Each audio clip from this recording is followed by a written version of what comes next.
Hello, everyone, and welcome back to the Broken Brains Thursday History, where I talk about the history of something related to psychology and or culture.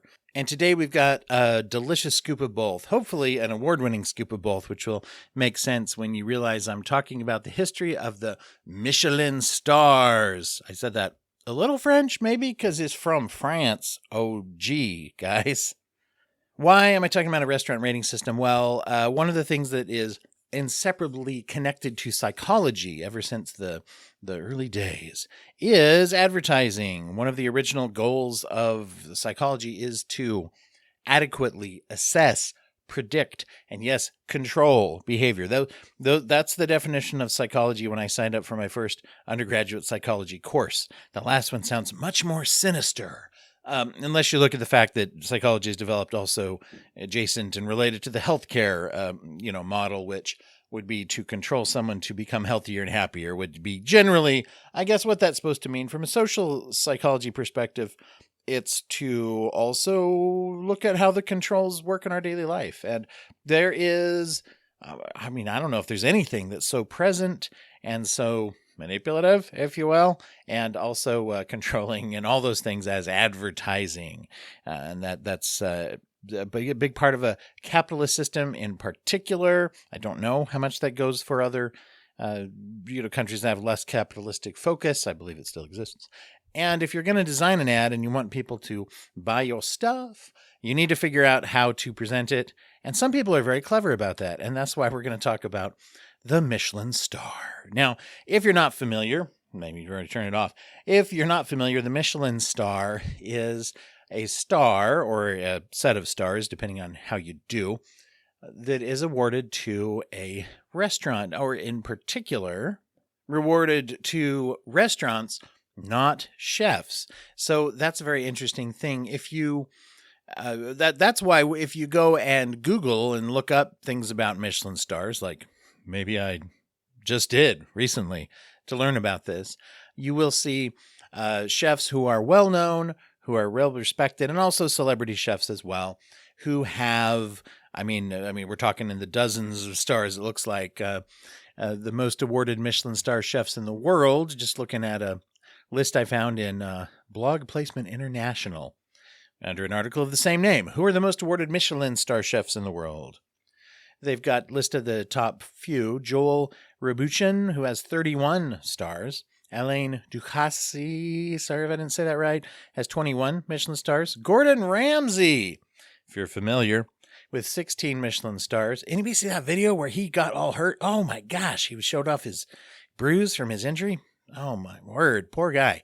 Anyway, Martin Barasatui at 8 Michelin stars, and Carme Ruscalleda with 7 Michelin stars. Those are the top ones. So of the top 5, the bottom is 7. The top is 31, which is and by the way, apologies overall for the names if I butchered the pronunciation. If you are one of those chefs, please reach out. Love to have you on the show. But the reason that they can have all those stars, when, if you're familiar, the Michelin star is a 1, 2, 3 system, meaning that a restaurant can only have 1, 2, or 3 stars, is because the stars are awarded to the restaurant, not to the chef. But the chef does get credit for running the place. The chef, or often the sous chef, also gets there. And really, if you think about it, I think the reason it goes there is a whole team of people who make it. And by the way, there's another reason that it goes to the place instead of the person. When we talk about the roots of how this got made, you might be surprised why that is. Unless you already know. If you already know something, it's not as surprising. The way that these stars are awarded is by undercover customer/inspectors who come into the restaurants who try different things. The meaning is that a Michelin star, one Michelin star, represents a very good restaurant. So above average, well above average would be, I think, a better way to say that. 2 stars is said to mean that the restaurant has excellent cooking that is worth going out of your way. Take a detour on a trip. Remember trip, foreshadowing of where this comes from. 3 stars is the ultimate, and it's given to restaurants that have highly exceptional cuisine. These would be ones you'd read about. I mean, that even if you're not a real foodie, you might have heard of, and that they're elevated to that point. Now, the Michelin stars can also be taken away. These inspectors do apparently continue to come back around and try the food. And I think particularly there's a high incentive for the restaurants to seek out and to keep and to take good care of the individuals who win Michelin stars.